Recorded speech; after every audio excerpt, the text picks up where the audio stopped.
Don't ask me to talk. From the sublime to the ridiculous.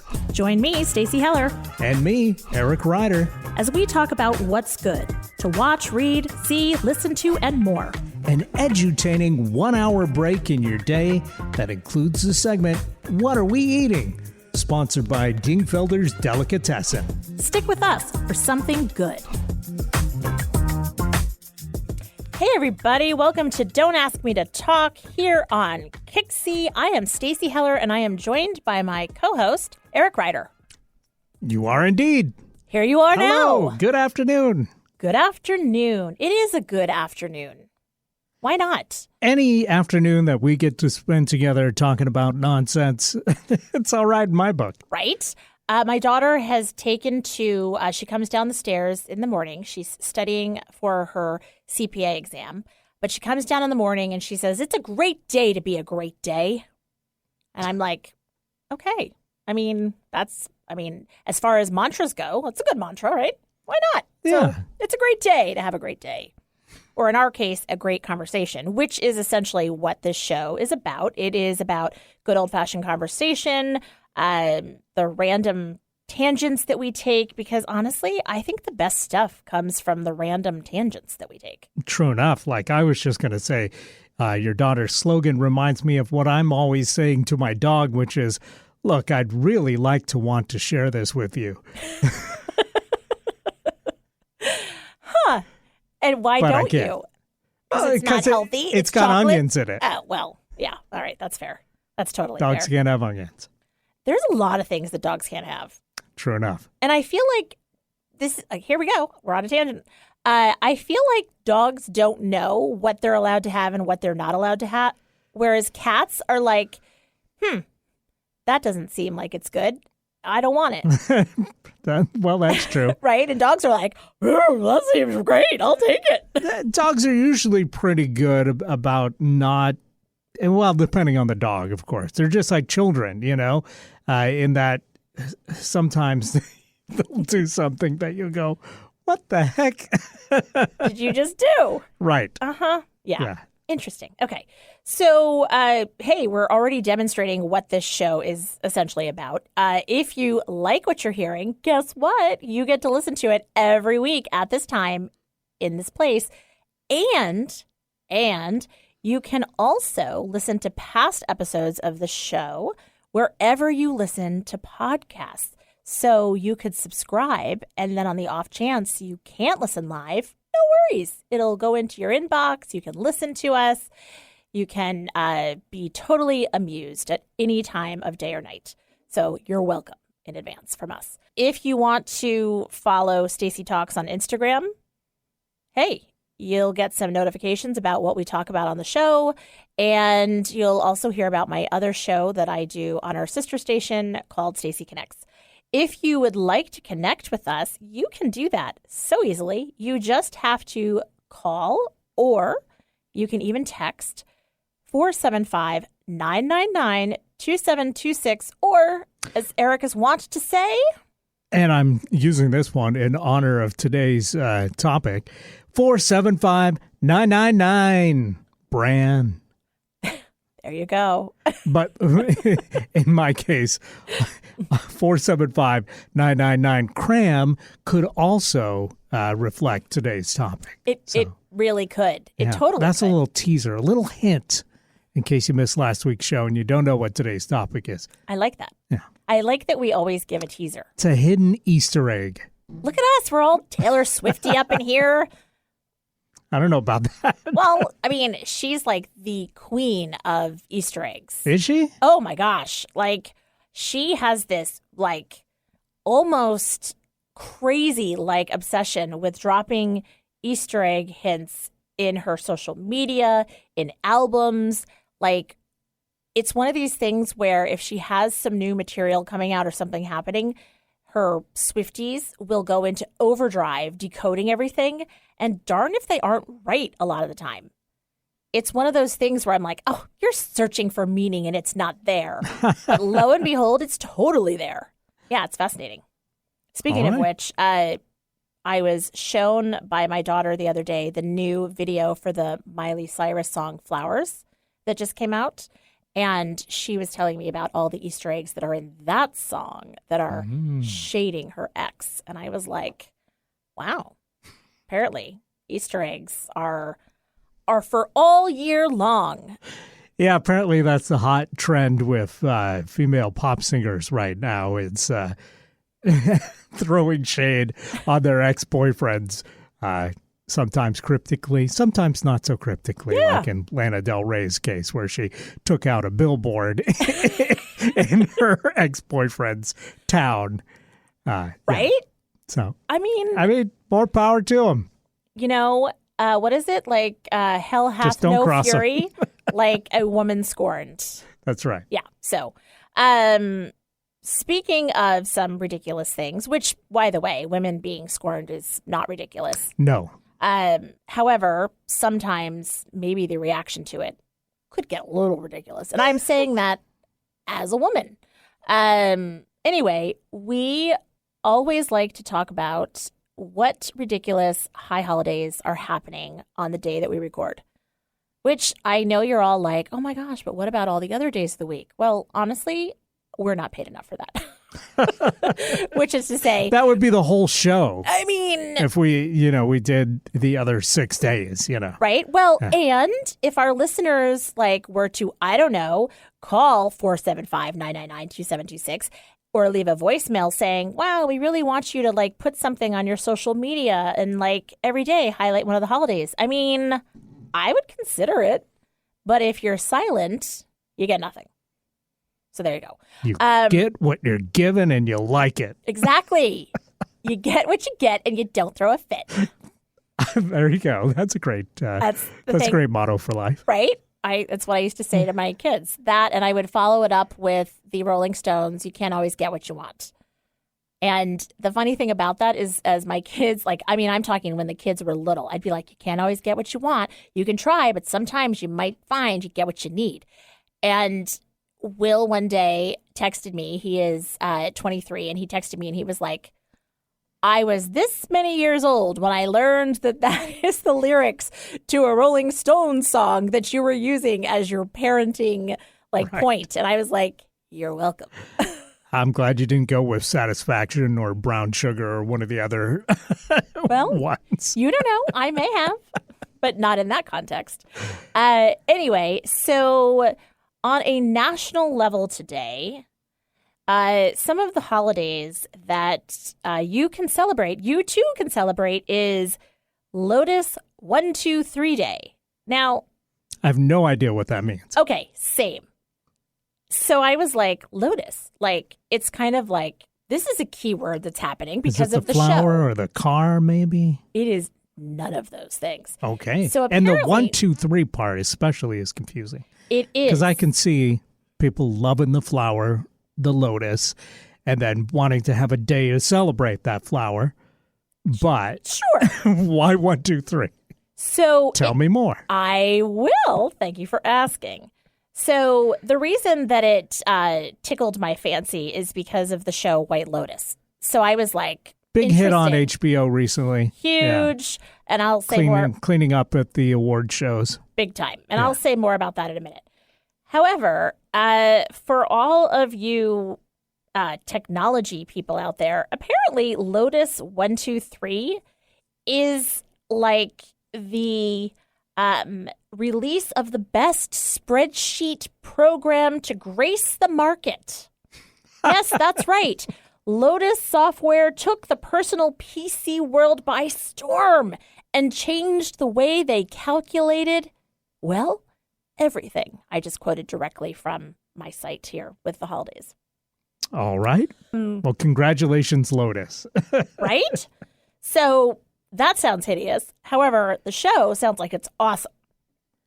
Oh, yeah. White Lotus, it's the beautiful thing about it is that it's kind of a limited series. So I think there's 10 episodes at each season. They've done 2 seasons so far. And so you can, if you're a binger like I am, you can bang that out in a weekend, essentially. Yeah, it's a lot of fun, and it's set in an exotic resort.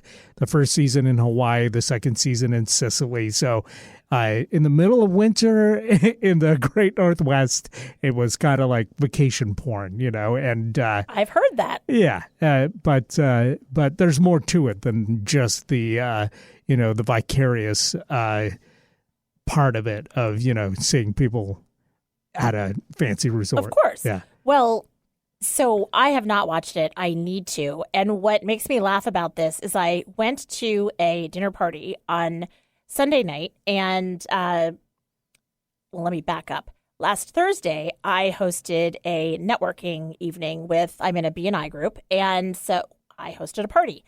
And one of the gals was talking about how her new drink obsession is an Aperol Spritz, and all because of White Lotus, and how that had become quite the thing, thanks to White Lotus, and that she had been trying to find Aperol in stores, and she couldn't find any within like a 25-mile radius at any liquor stores or grocery stores or wherever you might find Aperol. And so then Sunday, I happened to see her again at a dinner party I went to, and the host had stowed away a bottle of Aperol. And like the kind person that he is, Raj gave her his bottle of Aperol because he's like, I'm not going to drink it. And she was cradling that thing like it was a baby. I was like, wow. I believe this is an Italian bitter alcohol. Yeah, and I guess you mix it with like a rosé or a prosecco or something. I don't know what an Aperol prosecco, is. Soda, ice, and orange juice. Yeah. So apparently it is like, I'm a gin and tonic girl myself, but apparently an Aperol Spritz is fantastic, and White Lotus has helped with that. Sure. Well, that makes sense with it being in Sicily that second season. I don't even remember them having that in the show, but hey, different people pay attention to different things, right? Yeah. To the story more than the beverages, but shocking. But it was a fun watch. Yeah, I really need to watch it. I feel like I need to watch it with my hubby, and so there's certain shows that it's like finding the time that we're both like, hey, let's sit down and watch at the same time. And so then I try to be good about waiting for him or vice versa. And so it just hasn't started yet. But I'm telling you, it's going to happen. I'll also recommend, as long as you're looking for shows to binge, Fleischman's in Trouble on Hulu. That was another good one that I recently knocked out in a weekend because it's 10 episodes. And yeah, I haven't heard of this. Yeah, it's really good. All right. I'm like thinking like Fleischmann's butter, like no. Fleischmann's. Set in New York, so not quite as exotic. Oh, but that makes sense then. Like Fleischmann's, like that's a brand thing. I'll have to ask Vance if he has the same reference point. It's about a divorced couple, and their last name is Fleischmann. Okay. So yeah. All right. Okay. So today is also peanut brittle day. Now, love me some peanut brittle. I will never tell you, have it, but I love it. Good to know. So years and years and years ago, let's see, I've been married for 20 years, probably 25 years ago, for gifts. Pete and I were fairly newly married, obviously. And we were like, this year we're going to make everything and we're going to give a basket full of all these goodies. And so one of the things that he decided to research is peanut brittle. And so he got this recipe that we found. Well, 25, 26 years later, he is still making it around the holidays. We have now dubbed it Peter Brittle, and it is fan-freaking-tastic. Nice. It has become part of the holiday Christmas cookie platter. Now, is it more on the chewy end or the more on the crunchy end? Oh, no, it's crunchy. Okay. It's definitely crunchy. And the best part is when he makes it and it's gotten to that stage, the hard crack stage, and he's taking it out of the pan and putting it onto the two cookie sheets. Like, you have to spread it fast. And so I use the rubber spatula to do that. And the best part is after I've spread it and it's still slightly like chewy and it's solidifying and eating it off the spatula. Oh, delicious. So good. Okay. Sounds good. And I will also acknowledge that it is Spouses Day. So, hey, for all of you out there that have a spouse, it is Spouses Day. Does this say something about my relationship with my spouse? Because I did not look into, like, what does that mean exactly? That's not bad, right?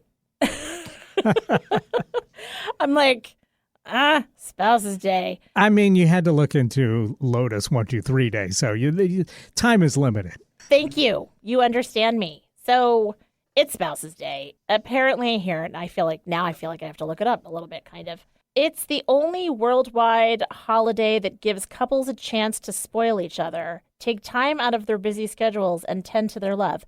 Okay, here's how impractical it is. Nobody knows about it. Right. And also, wouldn't Valentine's Day also check that box? Yeah. Like, ain't nobody got time for this. So, hey, Pete, happy Spouses Day. You're welcome. And that is what a real relationship looks like, folks. And then birthdays today. You know, it's kind of fun picking the ones that we're going to acknowledge. I picked Paul Newman, both because, like, the man was a movie star, philanthropist, icon. There was a... Still uses salad dressing. Still use that salad dressing. And the Sockaroo pasta sauce. Oh. That's good times. That's cute. I have no idea if Paul had any input in the formulation of his food products, but some of them are really good. I will tell you. So here's a fun fact, or a fun tangent. So Paul Newman lived with his wife, Joanne Woodward, in Westport, Connecticut. And Pete and I, before we moved to the Pacific Northwest, we lived in Fairfield, Connecticut, which is the adjacent town. And so you would see them out and about, like, you know, normal folks doing their thing. I remember there was a big grocery store that was in Norwalk called Stu Leonard's. And it was like, according to Ripley's, believe it or not, it was like the amusement store of grocery stores. And him driving in his Jeep with his glasses on. And, you know, it's like, why does he always wear his glasses? And then, you know, the minute he took them off, it was like, oh, because it's Paul Newman. Like, those blue eyes were unbelievable. Anyway, he also happened to be a silent partner in a business that I worked for. And so we did a lot of catering for him. Here's the thing that I loved. Here, this man is who he is. Movie star, philanthropist, like business owner. And he would talk to our catering director and he'd be like, I need long neck buds. I want a cake from a box. You can use the homemade, or you can use the frosting that you normally use. I want, you know, like this really simple dinner. He didn't want anything fancy. So the really long tangential answer to your question about did he have anything to do with his Sockaroo pasta sauce?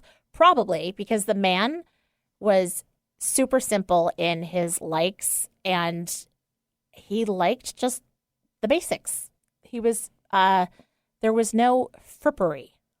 I learned that word yesterday, and so now I'm using it. So, like, you learned it on Monday. I was there when you learned it. I did learn it. You're right. I learned it on Monday. So there was no, like, excess or, you know, unnecessary adornments to his approach to life. It was pretty simple. I don't think that actually answers the question, but I'm glad you got in that story. Thank you. I think it does, sort of, but whatever. And it's also Eddie Van Halen's birthday. So rest in peace to both of these gentlemen. They were both incredibly talented and left a legacy of work. Are you a fan of Paul Newman or Eddie Van Halen? I definitely enjoyed Butch Cassidy and the Sundance Kid.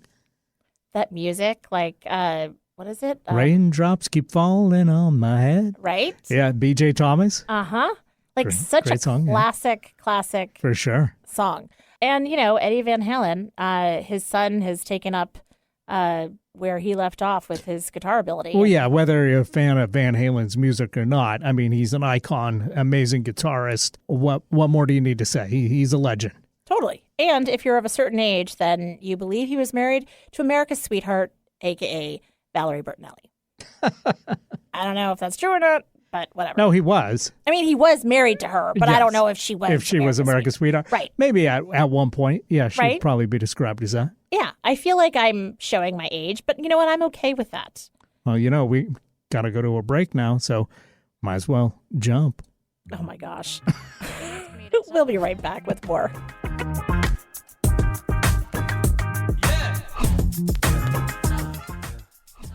Whether it's fly fishing or French pastry, we all have something that makes our tail wag. Involuntary and instinctive, it's sparked by excitement, inspired by purpose, and it speaks to who we are. I'm Stacey Heller of Stacey Connects. I lead clients to the place that makes their tail wag. As a creative director, I bring ideas to life. As a podcast producer, I give ideas a voice. Stacey Connects. It's my superpower. If you want to connect with me, Stacey Heller, go to staceyconnects.com. Hey, welcome back to Don't Ask Me to Talk with Stacey Heller and Eric Ryder. There you are. So you kind of hinted at what our topic was for today. Do you want to tell our listeners what we're talking about? I believe we're talking about our favorite cookies. Yeah, we are. Yeah. So this is such a big, broad topic. It really is. And if you eat too many, then you become a big, broad topic. That is true. Or in my case, just a big broad. Well, there you go. I'll say it. I'm not going to say that. I know. You're like, didn't you say something about a woman scorned? Yeah. So are you like me whenever you hear cookies, do you think, C is for cookie? Okay. That was one of the two records that I had as a child was the Sesame Street album. So I probably drove my mom insane playing the Cookie Monster singing C is for cookie. Well, and what was the other big hit from that? Ernie's Rubber Ducky. Yes. Right? Yeah. Rubber Ducky, you're the one. So you know what I'm talking about. Totally. Are you kidding? Well, okay. See, here we go. Another tangent.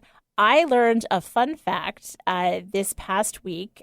So Aaron Judge was playing some game with Jimmy Fallon, and one of the questions was, is Cookie Monster's first name Sid? And Cookie Monster's first name is Sid. Wow. Right? I never knew that. I didn't know he had a name. I thought his first name was Cookie. His last name was Monster. That's what Jimmy Fallon was saying. And they were playing this show that Jimmy Fallon calls Blow Your Mind. And it was true or false facts. And apparently it's Sid the Cookie Monster. Okay. Yeah.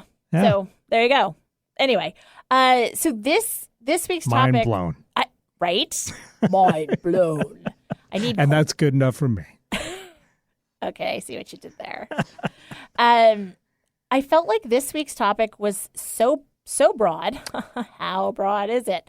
I had to break it down into different categories because there are store-bought cookies, right? And we all have faves about those.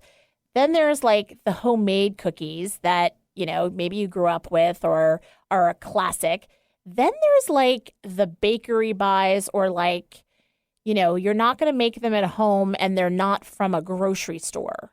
And then I feel like there's just a whole section that's holiday related or more importantly, memory or event related.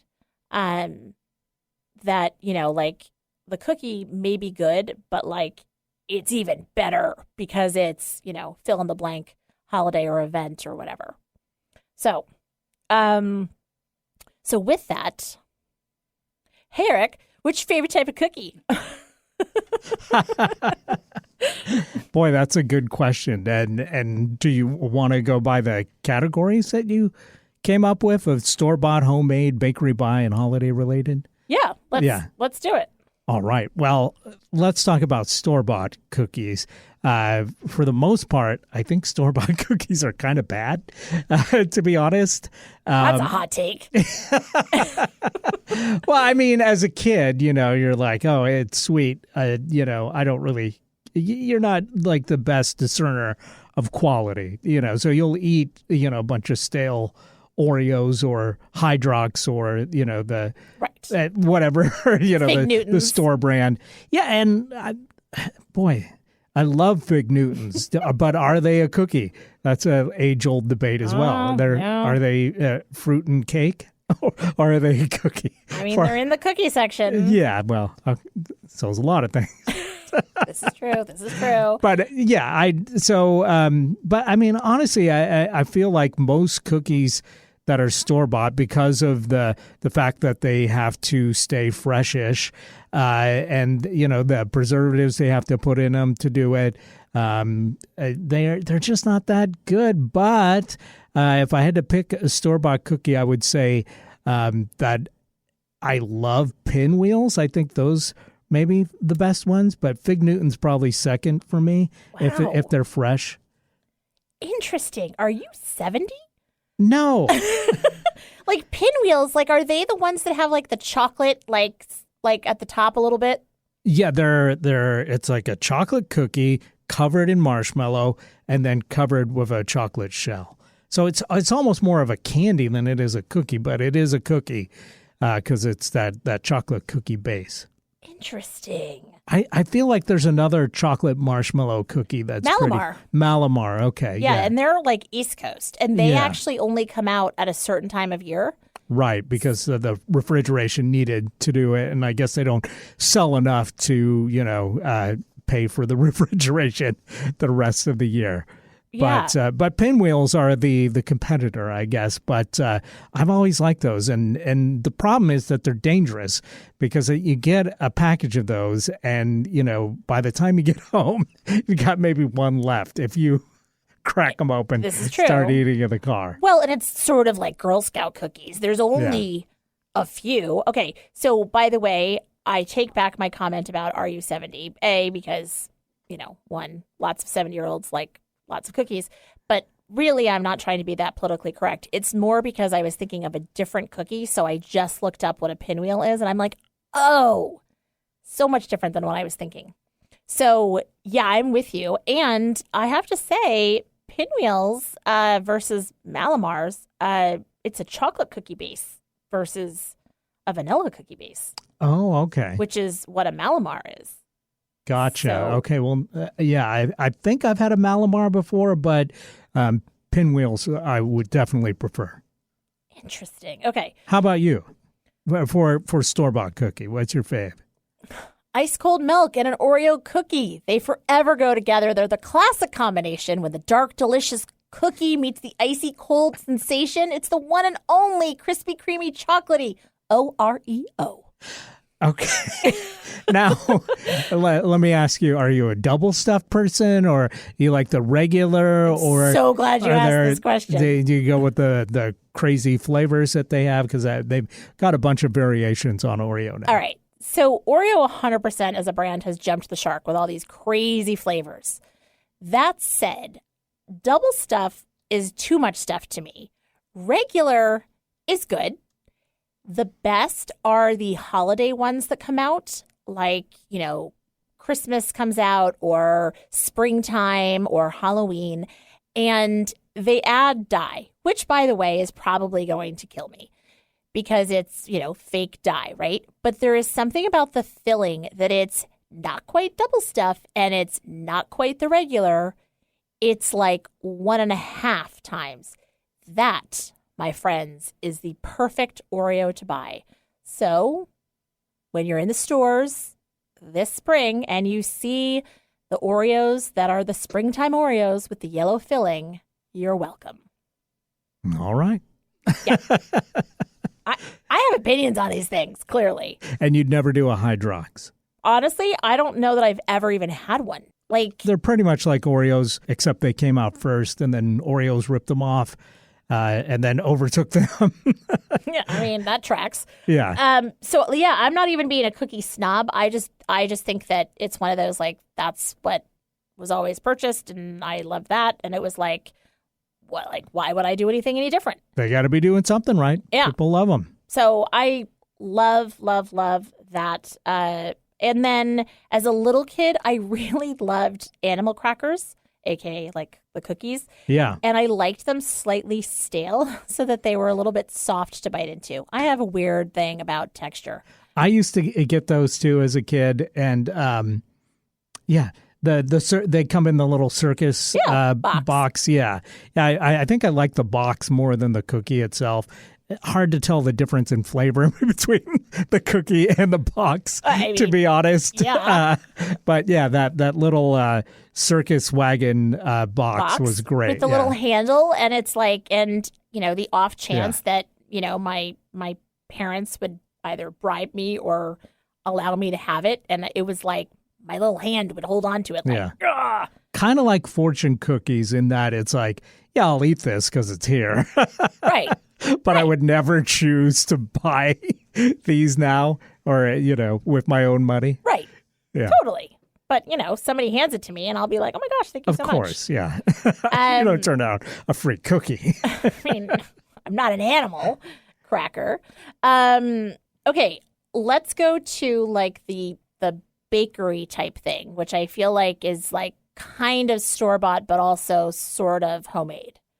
So is there any cookie that in particular is like unique to that experience that you're like, oh, like that's the best cookie? Like for me, it's a black and white cookie, which, or some people call them half and halves. They tend to be, I see them primarily on the East Coast, and it's typically a really big size cookie. Famously featured in a Seinfeld episode. Yep, totally. Yep. So you get it. And for those that don't, it's like kind of cakey, and it has a glaze on one side that is like a dark chocolate and then a vanilla on the other.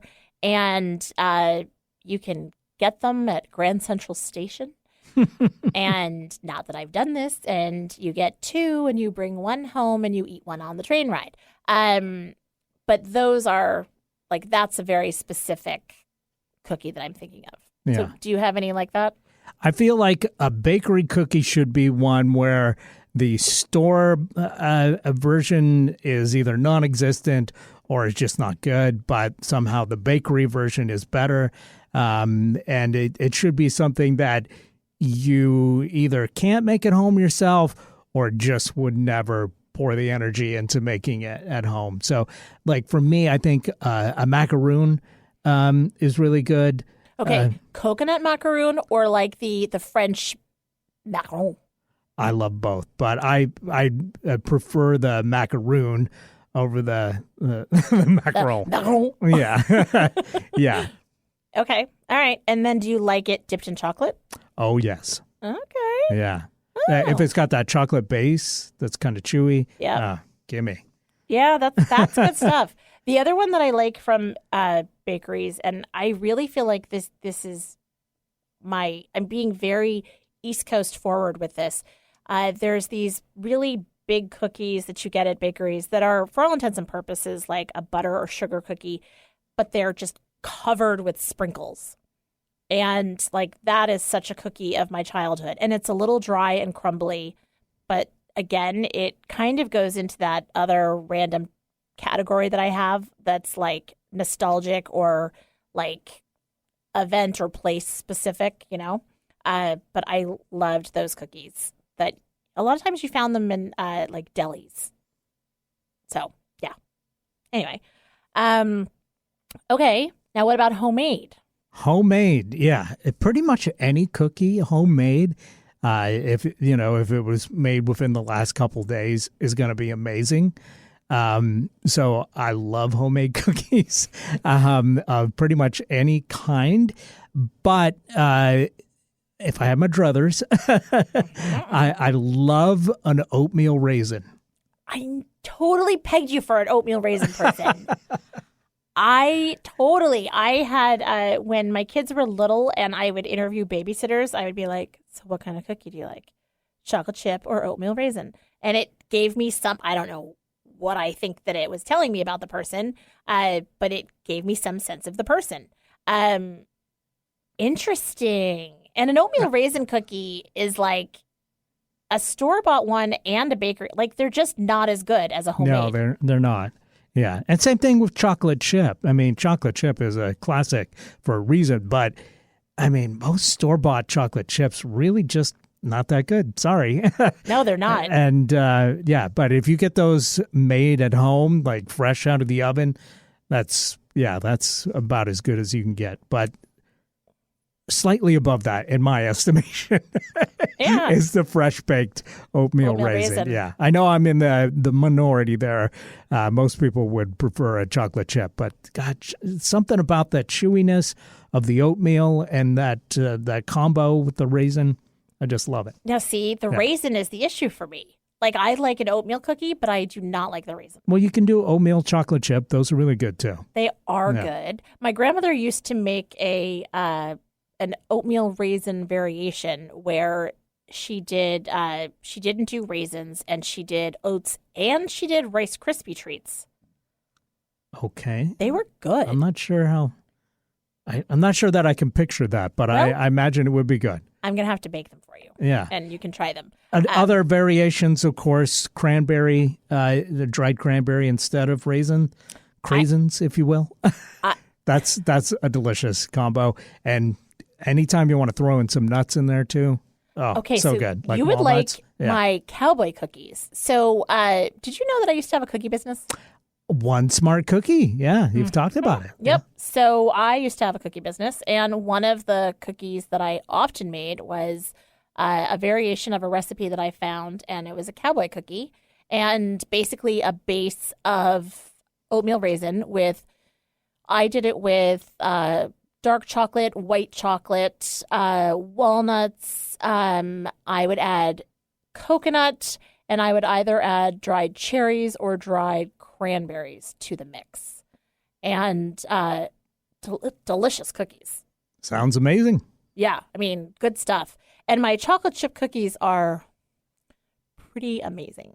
So, having had a cookie business, you've had many home-baked cookies in your lifetime.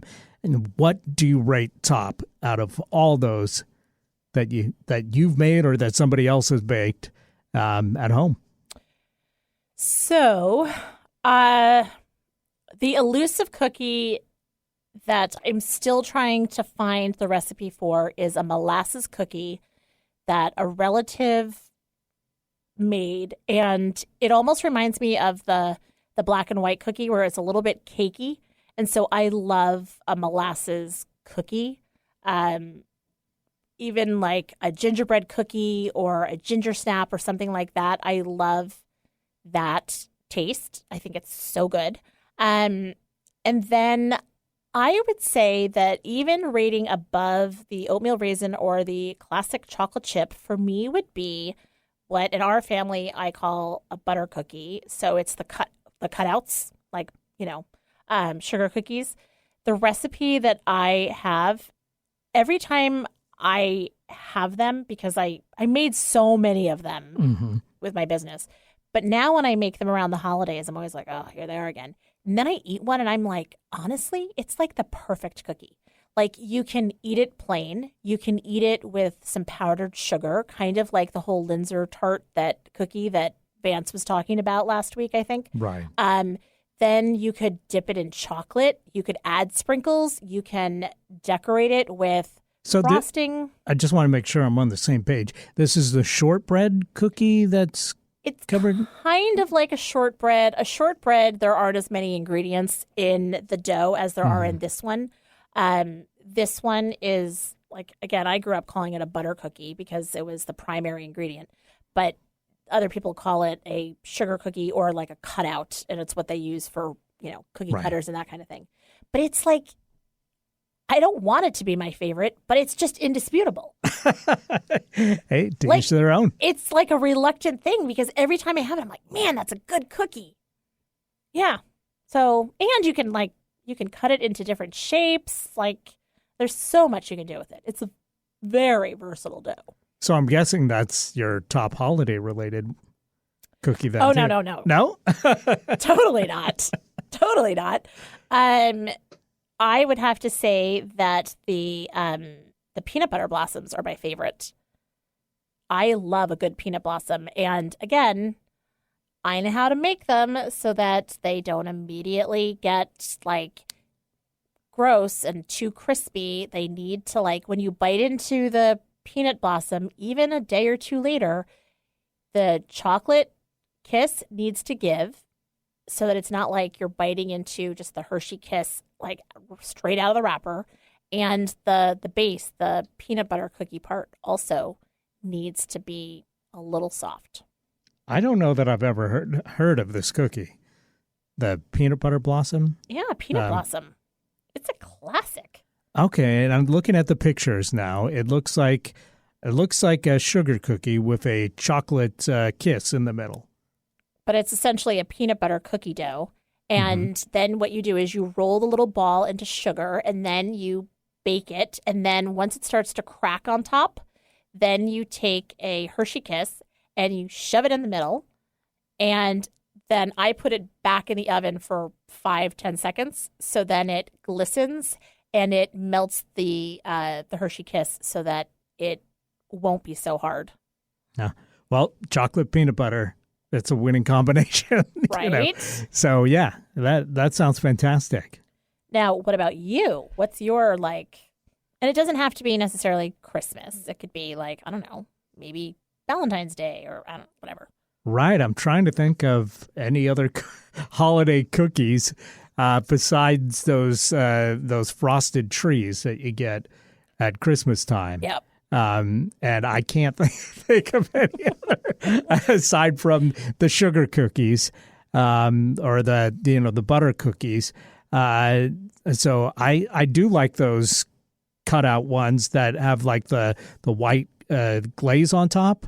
And I don't know what the specific recipe on that is, but sometimes you see those that have like a nice glaze frosting rather than like, say, the green or red frosting. Yep. And yeah, I'll have to go with those because that's all I can think of. That's fair. But I think any cookie recipe is holiday related if you make it a tradition of making those particular cookies around any holiday. Well, totally. And the weird thing is, like, I never make the peanut blossoms like any other time of the year. Yeah, because I don't think of that specifically as being holiday related, but the fact that you do it at the holidays is what makes them holiday for you. Totally. Yeah. And it's become this thing. The butter cookies that I make, the shapes, you can do those with like the frosting, or you can do them with an icing or glaze. And those I would make at Valentine's Day a lot, or various holidays, like fill in the blank. I had a cookie cutter for it, and I had like 1,000 of them. And so, probably even for Lotus 1, 2, 3 Day, I could have come up with something, right? I don't know, a Lotus cookie, and then 1s, 2s, and 3s. Wasn't this a spreadsheet? Yeah. Yeah. So I could also have done a spreadsheet. You can do a cookie sheet. Hey, I once did a cookie that was spreadsheet cookie. No, it was the Declaration of Independence. And so I did a little scroll, and then I used a little cookie pen to write like "we," and then we the people. Right. I was like, amazing. This is ridiculous.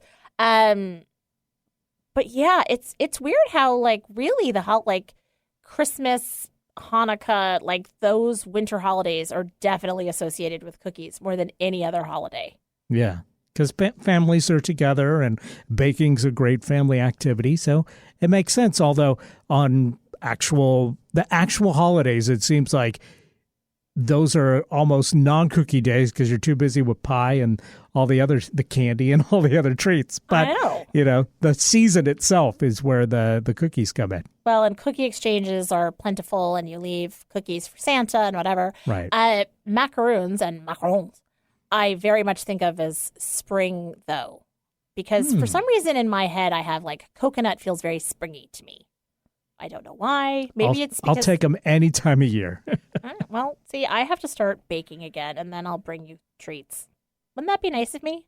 That would be so nice of me. I wouldn't argue with it, but I know you're a busy person, so I don't expect that. But hey, if you ever feel like bringing some in, I'd be happy to have them. And I will let you know before we go to our break that on our Stacy Talks page, one of the little areas on the Instagram page, there's recipes that are posted, and I actually have the recipe posted for the chocolate chip cookies that I make. So, hey, all you people out there. If you're looking for a good homemade chocolate chip cookie recipe, go to Stacy Talks and look under the recipes. There it is. It's delish. Now I'm going to have to actually make some oatmeal raisin ones and, find like my favorite recipe and then report back. Perfect. You did it with the coconut pie. You can do it with this. I did, yeah. All right. Speaking of food we like to eat, we're going to be back with Vance Dingfelder of Dingfelder's Delicatessen and Nourish Catering in just a moment. Stay tuned.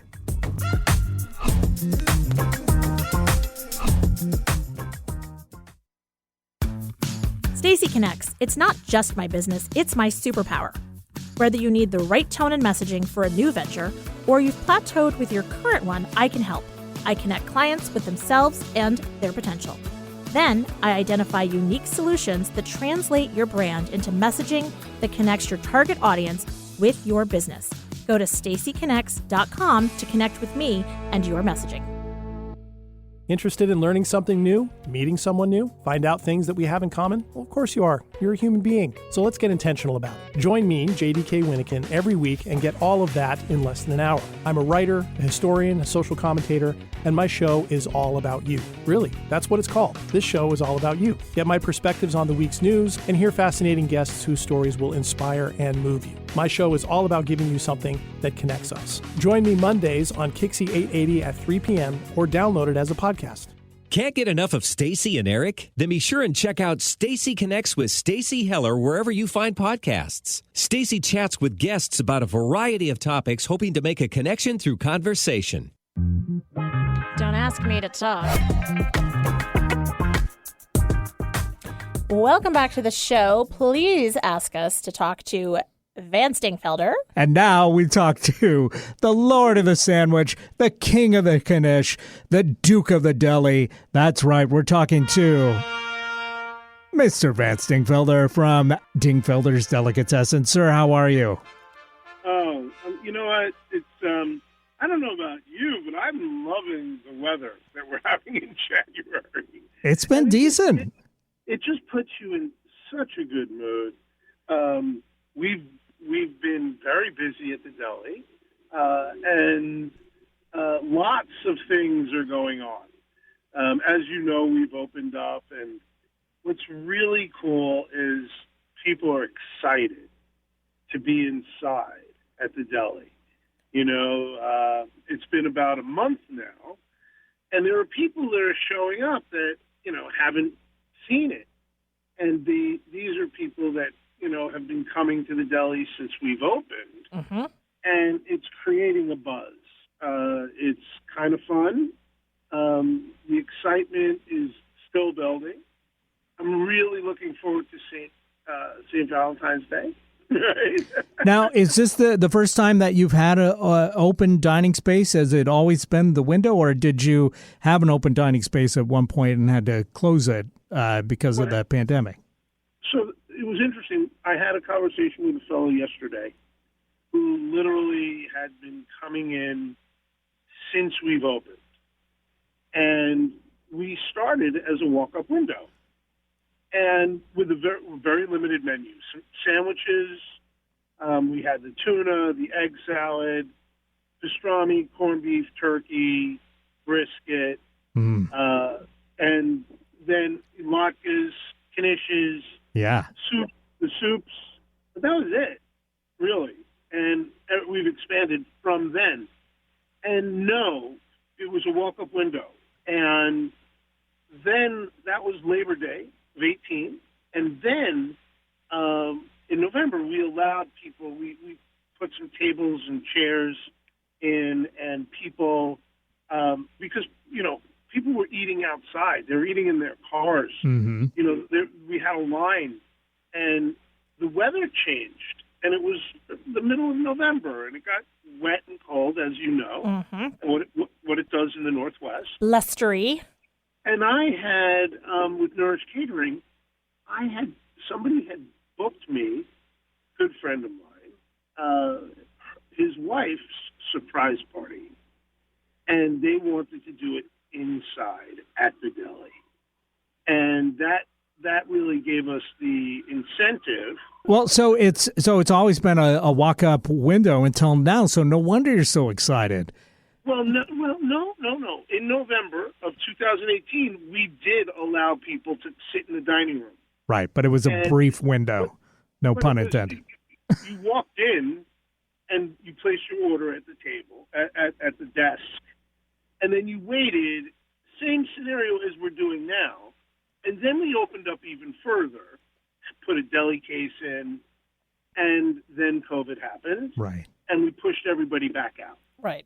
Right? Now it And just feels so much more purposeful. Like before, you had this space and it was like, well, you know what? Let's put some tables up and let's let people eat. So as you said, they're not out in the cold and whatever. Now you've really reimagined the space so that it's much more purposeful and giving people that option. Yes. And, we basically painted the walls white. So over the last year, we opened the windows, we put in a new door. Yeah, you're like Glass. sprucing things up. You're the real deal now. For my landlord.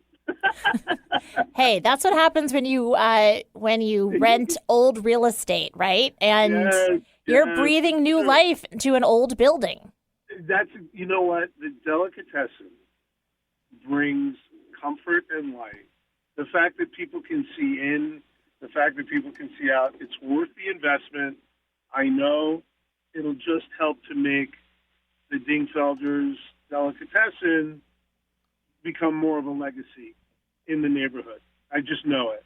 And it's fun. And so people coming in are excited, and we were over the weekend. Sunday we were packed. Saturday we were packed, and the buzz inside is so much fun.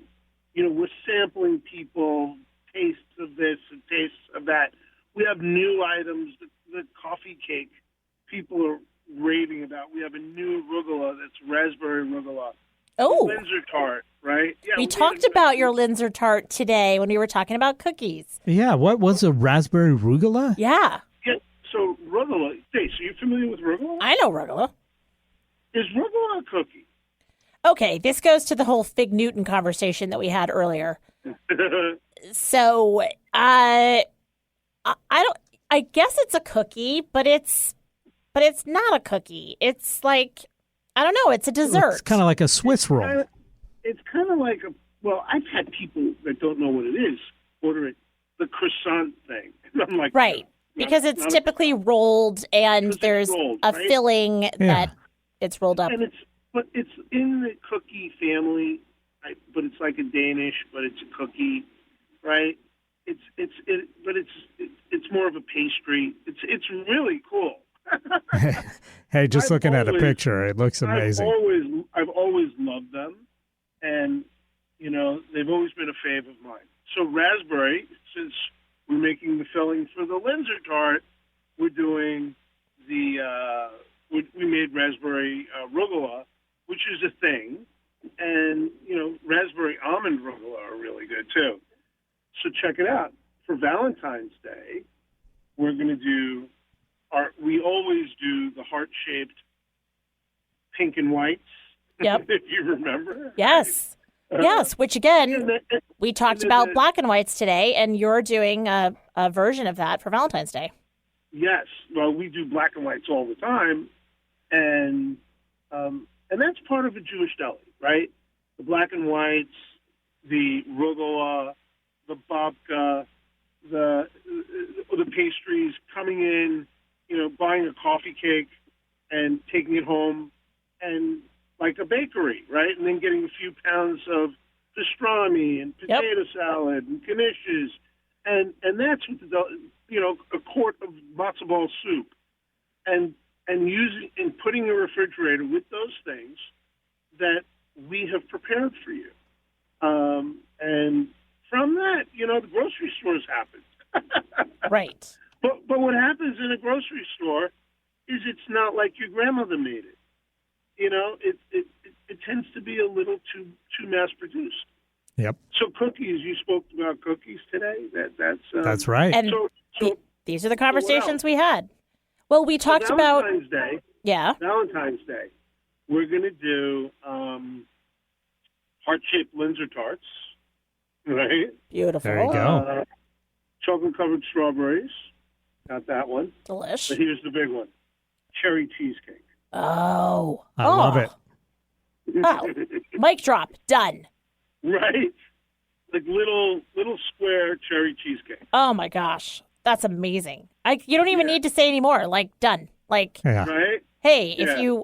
if you want to be smart and plan in advance for Order it. Valentine's Day, people, you still have like, I don't know, a couple weeks. Couple weeks. And remember, you can order some stuff through the dingfelders.com website, although it's usually about a week or so in advance. So maybe call. 6 days. Yeah. 6 days ahead you can order. And that's when we're going to put it on online. It'll be put online 6 days ahead of Valentine's Day. All right. I suggest people order it ahead of time. Yep. And, because we're only going to have so much cherry, Well, right? right. But cherry cheesecake. I mean, Can't go wrong with that. you cannot go wrong. And, if you, I don't know, want to plan a proposal once you, or the wedding, once you pop the question on Valentine's Day, I know a caterer called Nourish Catering. So, consider Dingfelder's Delicatessen or Nourish Catering for all of your holiday and culinary needs. Oh, thank you, Stacey. That was really nice. Yeah, I'm kind of good at this. Vance, always a pleasure to talk to you, sir. Eric, have a wonderful weekend. Stacey, I love you guys. Love you Yeah. too. Thanks for allowing me to talk about our stuff on the show. Are you kidding? Take care. We have a personal investment in it, as in it makes our tummies happy. So there you go. Absolutely. All right. You got to try the coffee cake. I'm not kidding. It's more crumb than cake. All right. Wow. I'm coming in on Sunday. I'm going to be in Seattle this weekend, so I'm coming in. Very good. Have a great weekend. I will see you too. very soon. Take care. Okay, I love the fact that he's doing the cherry cheesecake now. Like Yes, that's yeah. such a New York thing. And the raspberry rugelach. Oh my goodness, that sounds amazing. And I had to look it up because I didn't know what it was. Well, but now that know. I've seen it, it's all I want. Oh my gosh. Planting the seeds. Okay, speaking of planting seeds, each week we plant the seeds for what we're going to talk about on the next show. So what's it going to be?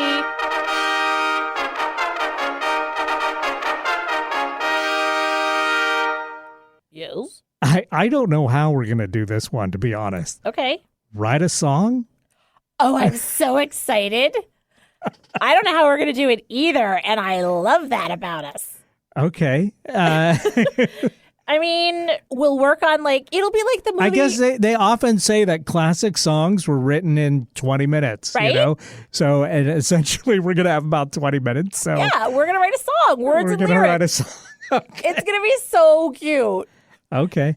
Should I bring in the guitar for Yes, this? 100%. 100%. I have been waiting to land on this topic. Oh, wow. Okay. It sounds like it might be chaos, but, even if we fail, the failing will be entertaining, I hope. 100%. We will do anything for our listeners.